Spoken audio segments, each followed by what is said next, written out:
हिंदुस्तान में लगातार चुनाव जीतने के लिए हिंदुओं की 100% एकता आवश्यक नहीं है। हिंदुस्तान में लगातार चुनाव जीतने के लिए 35 से लेकर 50% के बीच में कोई अगर एक एकता है तो उतना काफी है। भारतीय जनता पार्टी अगले 100 साल तक इसी तरीके से चुनाव जीतती रह सकती है। तो आप सब लोगों को हमारे प्रधानमंत्री नरेंद्र मोदी का शुक्रगुजार होना चाहिए कि अगर वो ये दावा नहीं करते कि भारतीय जनता पार्टी पसमानदाओं को अपनी ओर खींचने के लिए उनके बीच में स्नेह यात्राएं निकालेगी तो ये सम्मेलन भी नहीं हो रहा होता। तो अगर मेरा मानना ये है कि हो सकता है कि इस सुझाव के बाद मेरे ऊपर भारतीय राजनीति के अल्पसंख्यकीकरण का या माइनॉरिटाइजेशन का इल्ज़ाम लगे, लेकिन मैं उस इल्ज़ाम को उसका मुकाबला करने के लिए पूरी तरीके से तैयार हूँ।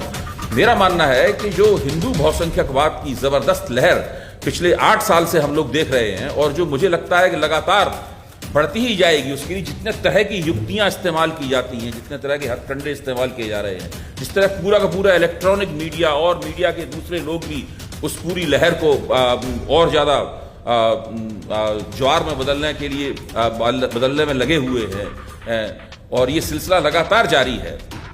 और उस बोलबाले का दावा यह है कि जब तक आप हमारे सामने पूरी तरीके से घुटना नहीं टेक देंगे, हारी नहीं बोल देंगे, हमारी सत्ता को पूरी तरीके से कबूल नहीं कर लेंगे, तब तक हम आपको चैन से नहीं बैठने देंगे। तब तक आपके घर गिराए जाते रहेंगे, आपके घरों पे बुलडोजर चलता रहेगा। आपके अधिकारों सोच रहा था कि मुझे यहाँ पर क्यों बुलाया गया है, क्योंकि पसमानदा मुस्लिम महाज के बारे में मैं केवल उतना ही जानता हूँ जितना हमारे पुराने दोस्त अली अनवर साहब ने अपनी किताब मसावात की जंग में लिख रखा है। इस विषय पर मेरी कोई ख़ास महारत नहीं है। और अगर आप समझते हैं कि मेरी बात से आपको कोई नई समझ हासिल होगी तो मुझे लगता है कि मेरे वक्तव्य के ख़त्म होने के बाद आपको अफसोस होगा। मेरे पास तो इतना मसाला भी नहीं है कि मैं 25 मिनट तक आपके सामने भाषण दे सकूँ। 25 मिनट बहुत होते हैं। 25 मिनट बोलने के लिए हम लोग जो लिखने पढ़ने की दुनिया के लोग हैं, बड़ी लंबी तैयारी करनी पड़ती है, बड़े नोट बनाने पड़ते हैं और मेरे पास इस विषय में कोई खास नोट भी नहीं है। तो मोटे तौर पर आप सब लोग तो पसमानदा आंदोलन के बारे में, पसमानदा की जो थीसिस है उसके बारे में जानते ही हैं। बस देखने की बात यह है कि कब अली अनवर साहब ने मसावात की जंग किताब लिखी थी और कब से हम लोग सोशल साइंस में सेमिनार रूमों में बैठे हुए इस विषय पर कभी कभी चर्चा कर देते हैं। बीच बीच में इस विषय को पूरी तरीके से भुला दिया जाता है। तो आप सब लोगों को हमारे प्रधानमंत्री नरेंद्र मोदी का शुक्रगुजार होना चाहिए कि अगर वो ये दावा नहीं करते कि भारतीय जनता पार्टी पसमानदाओं को अपनी ओर खींचने के लिए उनके बीच में स्नेह यात्राएं निकालेगी तो ये सम्मेलन भी नहीं हो रहा होता। कम से कम नरेंद्र मोदी के दावे से हमें दोबारा इस मुद्दे के ऊपर सोचने और नए सिरे से विचार करने का मौका मिला है। तो इसको हम लोगों को एक अवसर की तरह, एक मौके की तरह ग्रहण करना चाहिए।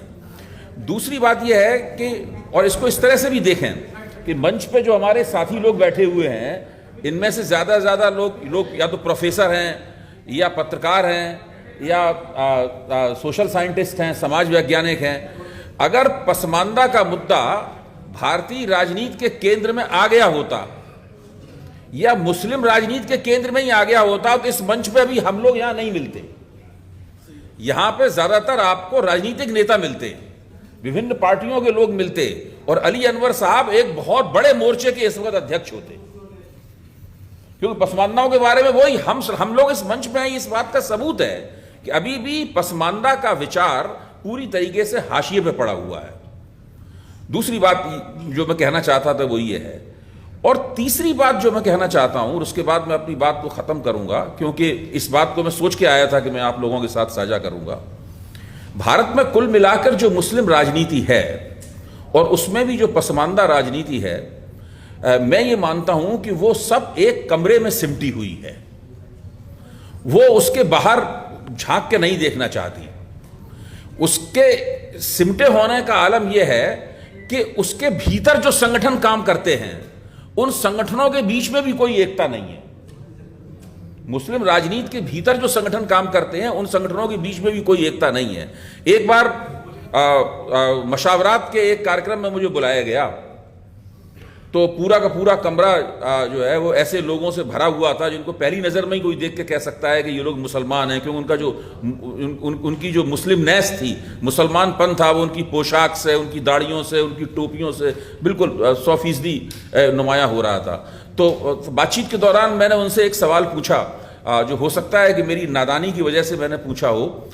मैंने उनसे पूछा कि जब 1984 में दिल्ली के अंदर सिखों की हत्याएं हो रही थीं, उस वक्त दिल्ली का मुसलमान समाज क्या कर रहा था?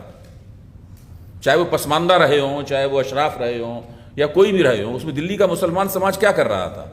क्या किया था आखिरकार 1984 में, जब सड़कों के ऊपर और गरीब बस्तियों में गरीब सिखों को पकड़कर उनके गले में टायर डालकर उनमें आग लगाई जा रही थी? सिख भी तो दिल्ली में अल्पसंख्यक हैं। जिस तरह एक ऐसा प्रांत है जहां पे वो बहुसंख्यक हैं, जैसे कि पंजाब, तो मुसलमानों के पास भी एक प्रांत है जहां पे वो बहुसंख्यक हैं, जैसे कि कश्मीर घाटी। तो जो लोग मुसलमान भी अल्पसंख्यक हैं और सिख भी अल्पसंख्यक हैं, तो जब एक अल्पसंख्यक समाज के ऊपर इतना भयानक किस्म का जुल्म हो रहा था कि हजारों हजारों सिख 2-3 दिन के अंदर ही दिल्ली के अंदर और दिल्ली के बाहर जान से मार दिए गए, उनके घर जला दिए गए, उनको जला दिया गया, उनकी औरतों के पेट फाड़ दिए गए, ये सब जब हो रहा था, तो उस वक्त दिल्ली का जो मुसलमान समाज क्या कर रहा था? उसके जो राजनीतिक नुमाइंदे थे वो क्या कर रहे थे? उसके जो कल्चरल नुमाइंदे थे वो क्या कर रहे थे?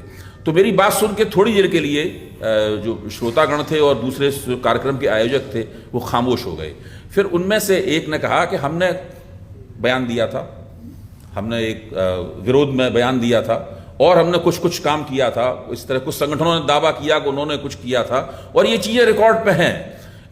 जाहिर है कि ये बातें बड़े संकोच के साथ में और इस अफसोस के साथ कही जा रही थी कि जितना किया जाना चाहिए था उतना नहीं किया गया। तो इससे दूसरी सबसे महत्वपूर्ण बात जो मेरी निगाह में बहुत महत्वपूर्ण है वो ये है कि भारत के जो अल्पसंख्यक समुदाय हैं, उन अल्पसंख्यक समुदायों के बीच में भी कोई एकता नहीं है। यहां तक कि अल्पसंख्यक समुदाय एक दूसरे की राजनीति से भी वाकिफ नहीं है। उनके अंदर पूरी तरीके से एक अलगाव है। अब आप सोचिए कि माहौल क्या है। एक तरफ तो हिंदुओं की राजनीतिक एकता की कोशिश की जा रही है, और वो कोशिश पिछले 90 शिवा गई पिछले 95 साल से, जो कुछ दिनों बाद 100 साल हो जाएगा, वो कोशिश मेरे ख्याल से 2025 में 100 साल हो जाएंगे, एक पूरी सदी हो जाएगी, ये कोशिश की जा रही है।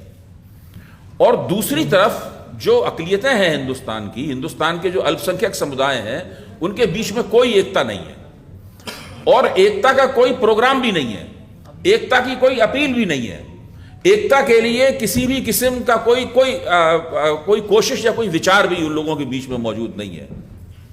और इस अल्पसंख्यकों के बीच की इस फूट का आलम यह है कि जब एक अल्पसंख्यक समुदाय के ऊपर जुल्म होता है तो दूसरा अल्पसंख्यक समुदाय उस पूरी प्रक्रिया में नाम मात्र का भी हस्तक्षेप करने की कोशिश नहीं करता।